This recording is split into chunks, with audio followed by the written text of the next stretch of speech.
Now, these are the basics of the wealth of nations. It's almost impossible to do justice to the wealth of nations and the content that it covers, and it's over 900 pages in a 15-minute video or even a couple of 15-minute videos. But let's go through a few of these slides, and what I'm going to do is we're going to highlight the main parts of Adam Smith's economic theory. And we're going to begin by first reminding ourselves what was really largely his objective in writing the book, and then what was the theoretical foundation or assumption that begins the logic of the wealth of nations that then leads to Adam Smith's commercial society, what we know, of course, as capitalism. What Adam Smith is trying to do is he's trying to make an argument that the monopolies and the East India Company and their market and political practices are ultimately injurious, dangerous to the British economy and to British society. And so what he needs to do, he realizes, is he needs to explain that there's a better way. There is a better option for the British government to pursue, rather than this mercantilist policy that the East India Trading Company is pushing because it's in that monopoly's best interest. And that way forward is simply to allow people to do what comes, according to Adam Smith, naturally to them. And that is to simply trade or to barter, right? To exchange things, to negotiate openly and freely with one another the appropriate price that one party is willing to pay in order to buy the good or the service of the other party. And so there's a political objective. Adam Smith is trying to make an argument to persuade people, namely the British government, to change their economic policies, and in the process to diminish the power, the economic and political power of the East India Trading Company and other monopolies, which Adam Smith was extremely critical of. So, what's the opening move that Adam Smith makes in order to make his rhetorical argument? It's not an unfamiliar one to us. Hobbes did it, Locke, Rousseau, Plato before all of them. Adam Smith invites us to imagine how we got along with one another, how we allocated stuff, which I argue is just basically economics at its most rudimentary. Economics is the way that a particular society or community allocates material goods. So Adam Smith said, what did we do in our natural state? And Adam Smith argues what we did in our natural state is we bartered, B-A-R-T-E-R-E-D. To barter is basically to negotiate the terms of an exchange and then to make a trade, right? I'll trade you this commodity for that thing, or I will trade you these coins for that thing.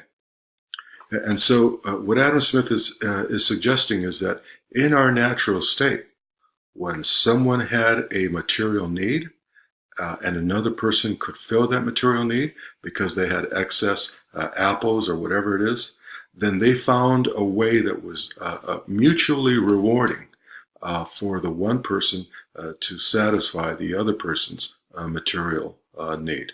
And ultimately that was barter, trading one thing for another thing. But that proved, according to Adam Smith, that proved to be clunky because let's say that I need some bread and I have some apples. You have some bread, but you don't necessarily need any apples. You're willing to part with your bread for the right price, but you don't want my apples.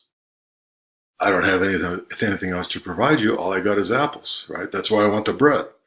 So we can't cut a deal or at least it's going to be very, very difficult for us to cut a deal. I might need to find somebody else who does want apples and maybe do a three-way deal. And so Adam Smith said, that's why we invented money. We invented money as a substitute for the thing that one party didn't have that the other party did want. And the money would be a substitute so that you can get some of my money in exchange for the bread that I'm asking for. And then with that money, you can go and you can buy what it is that you do want, which apparently is not my apples, right? So that's Adam Smith's opening position, essentially. Not in the book. I'm not giving you chronologically what happens in The Wealth of Nations, but in terms of the argument that Adam Smith fashions together. The opening starting point of the logic of the argument is that trading is the most natural thing in the world. We've always done it. We did it before there were ever any governments to tell us that we could or that we couldn't. So in that sense, it's in the Lockean tradition. Locke suggesting that private property, of course, comes before government. And Adam Smith is agreeing with Locke. He builds significantly on Locke. And he says, yes, private property came first, and our desire and willingness to exchange some of my private property for some of your private property to trade, this also came before government, right? All right. So what is Adam Smith trying to elaborate or investigate in The Wealth of Nations? He's trying to make an argument that mercantilism sucks and that this new way of doing things, which Adam Smith is really an ancient way of doing things, right? Because we openly traded with one another, supposedly in our natural state. So how is it that a nation becomes wealthy? Now remember the full title of the book, right? An inquiry into the nature and causes of the wealth of nations. So what's the nature of a nation's real wealth, and what causes it? What causes a nation to become wealthy? And Adam Smith essentially says it ain't mercantilism. The nature of real wealth is the ability of the people to produce things that other people want to consume. That's the nature of a society's or a nation's wealth.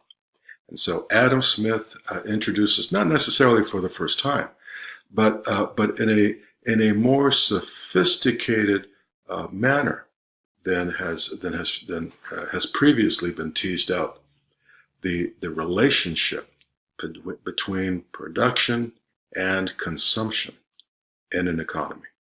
And Adam Smith focuses more on the consumption because he recognizes.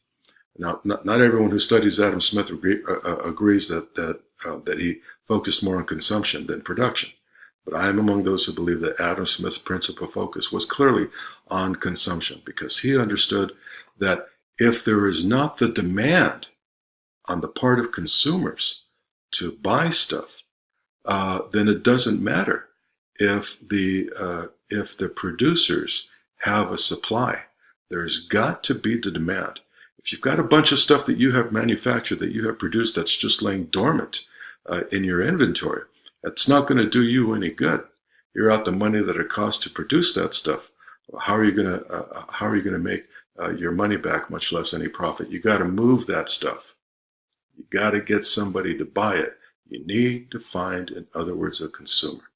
So Adam Smith looks at both the consumption and the production side of the economic equation with a particular focus on what he argued really drives a modern emerging market economy, and that is consumers, buyers, right? One other thing to mention about the Wealth of Nations, I know I've mentioned it before. Again, he doesn't use the term capitalism for this new phenomenon, for this new system of social relationships in Europe that he's describing, celebrating, and arguing for. He refers to it as commercial society. So he's arguing in favor of commercial society, one which is based on market economics, as opposed to mercantilism and any other form of government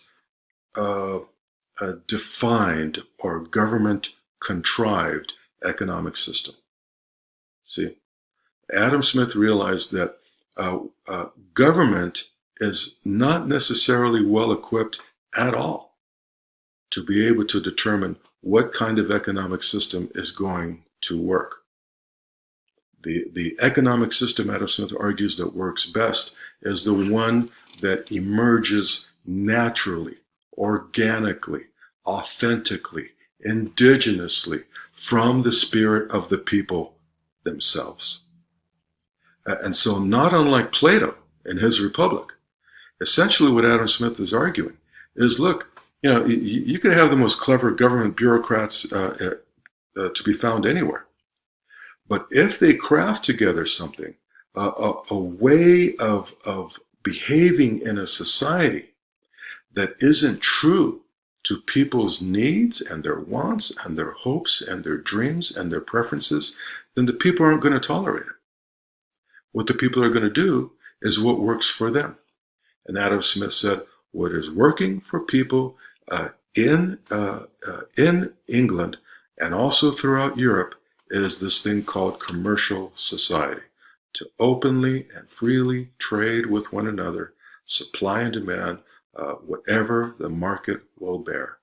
What government wants, what government orders, what government edicts has nothing to do with it. Government, in fact, needs to get out of the way. And so that is really the heart and soul of Adam Smith's perspective. He says that the desire for trade is the most natural thing in the world, and government needs to get out of our way. Let us do what comes naturally. And in the marketplace, right? If there is a demand on the part of consumers for a particular type of product, then maybe not right away, but pretty soon, people who want to make money by selling things, they're going to figure out that they need to start producing those things that consumers actually do want, right? By the same token, if producers are selling stuff at a price and the goods aren't moving, then that's a heck of a clue, right? That's a market signal to sellers or would-be sellers that perhaps their price is too high, and maybe they need to move that price point down a little bit. So you move it down, test it in the market, move it down, test it in the market until you have enough takers and you've got the profit margin that is satisfactory to your particular business model. That's market economics, right? People are no longer engaging in economic activity. They are no longer making a living just to simply stay alive. Increasingly, with the influx of gold and silver and material wealth into Europe, more and more people are not only willing but able to buy things beyond just their mere subsistence living. And so people now are starting to buy nicer clothes. You begin to see trickling down first at the elite level and then lower and lower throughout society, various levels of economic ability. You begin to see more and more people wearing jewelry. And so you begin to see the growth of a consumer economy. People want things, and for the first time since the enclosure movement began, you begin to see more and more people who actually now finally have the ability to buy things, not just to stay alive, but to enjoy their life and to enjoy some comfort. We'll continue with the great concepts, the core concepts of the Wealth of Nations in the next video.